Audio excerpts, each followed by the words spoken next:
Hey guys, welcome back to the channel. Today's Down and Dirty. We're just gonna go through the menu system on the Case Minotaur really quick and talk about a couple different things. So if you're familiar with the Case B series skid steers, this is gonna have a lot in common. A lot of this is gonna feel very familiar. So you have your, they call it the Easy EH controls right here. These are basically pre-set up settings that I could very quickly go over here. Well, I've gotta hit my push to operate button and lock out all of my stuff. And then I can go over here, and if I want everything super slow on my hydraulics, I can do that. If I want them super fast, I can do that. Or if I want my own custom settings, I click that. And that's what we've been running in because we have everything tuned in the way that we want to. Now, when we move over here, we have our camera button, and that's basically going to determine whether we're seeing information about the machine up here or if we want the camera, which it's just handy to have that camera on all the time. Now when we go into our menus, this is where we get into the meat of where we can make some changes to the machine. I gotta push that button one more time. So we're gonna go to this one right here, which is settings. And this is, when I say settings, I mean all of our machine settings. So within the engine menu, if I go into that, some of the key features here. Obviously, if you want more power, putting it on max power is gonna help you out. We don't wanna be in economy mode because that's ridiculous. Who runs in economy mode? Engine protection basically is letting the machine warm itself up. It's gonna take care of the actual engine instead of just letting you go crazy on it. I'm not so much worried about this stuff. Really what I want to get you down to is the pedal. In this machine, you have the option to have your pedal work as an accelerator pedal, like a typical skid steer. You can use it as a decel pedal, like a dozer, or you can use it as a transmission pedal.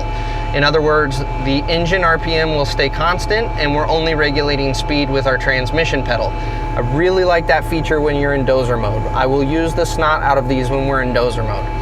That is located under the engine menu. If we back out, we're gonna go down, you can get in and customize a whole bunch of stuff, but I wanna keep going. So Easy EH. This is where we're gonna do all of our customized settings for our hydraulic settings. And you've got shuttle, which is front to back, and that's just like a dozer. You can set it in this machine to where you actually get a little roll out and then it does a very smooth transition from forward to reverse, or you can get really aggressive where it shifts right on the fly. You've got your steer settings, how quickly it steers. You've got, because we're in dozer mode, you've got all of your blade settings, and you can get in there and really customize these. I would really, in my opinion, I like having my angle and tilt speed a little quicker, but I want my overall blade sensitivity to be a little lower. Blade lift speed, I would probably put that back on low. That's why I'm having a little hoopty issues on these last couple of passes, is because this is on medium instead of low. But really, angle and tilt speed are the two that I would really recommend you putting on at least medium, just because it tends to get pretty slow if you dial it down too far. So once you have all of this dialed in, if we go back to our main menu, oops, wrong button.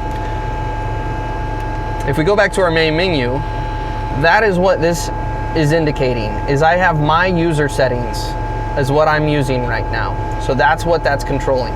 So let's go back into our menus here.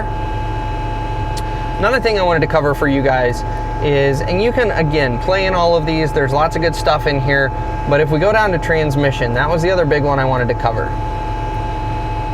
So we can have a limit on the max speed we want to go in dozer mode. So when you're dozing in this, you have 16 virtual gears. It's a hydrostatic transmission, so they're not real, but it allows you to step up to 16 gears. You can limit that if you want through this top setting. The next one I wanted to cover is your reverse speed differential. So for you dozer operators out there, you recognize that when you shuttle from forward to reverse, generally you want to be faster in reverse. This lets you determine how big of a difference, whoops, I gotta go down to it, how big of a difference you want in your reverse speed gearing. And so we have a setting of 4 right now. So if I'm going forward in 10, when I hit reverse, it's gonna automatically bump me to 14. If I want that to be the same speed, I could back this down to 0. If I want to go slower in reverse, I could back it down to as little as -2. So if we're at 10 going forward, it's going to drop me down to 8 in reverse. So that's a really handy thing. Your ISO speed range. This is where, when you are in skid steer mode, Case has given you the ability in the Minotaur to actually split from just rabbit and turtle mode, which would be, let me go down to it. If we went over here to 2-speed, that is your traditional skid steer, rabbit, and turtle mode. You have the ability to split that into 3 gears, or you can split it into 4 gears, where you have L1 and L2, that's splitting your turtle mode, and you have H1 and H2 splitting your rabbit mode. The next one down is where this machine gets really interesting. So these two right here determine how the machine works in reverse. So if you think about it, in a skid steer, if you are going in reverse and you slam your joystick to the right, your ass end is going to go one direction. But if you're in a dozer, your ass end will go in the opposite direction. This is how you can change how the machine works in reverse. You could have it go one way for ISO, and again, ISO, you have to bear in mind, every time we say ISO, that deals with this button right here, which is our skid steer or dozer selector. So ISO has to do with your skid steer configuration, dozer has to do with your dozer configuration. And the cool thing is you can adjust those two independent of one another.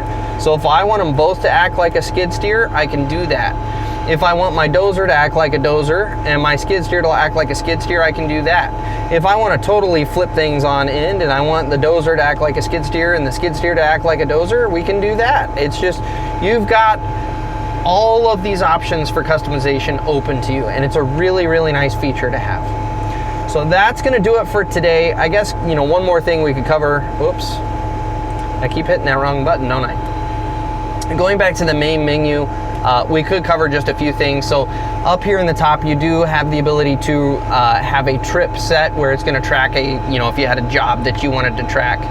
It's got all of your information up here about the fuel usage, def usage, how many hours, all that stuff. Here's where you have your pattern selector. So we are currently in dozer mode, and we have dozer flow.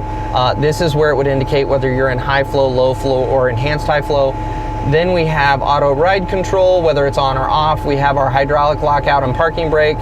This has a fan reverser, which is fantastic. And then it's going to tell you the reverse pattern you're in. Then you get into your standard gauges. We have our fuel and def gauge here, hydraulic temperature, engine temperature, coolant temperature, and your battery there. Here we have our indicator. So right now we are in 10 forward, 6 reverse. We are currently in neutral.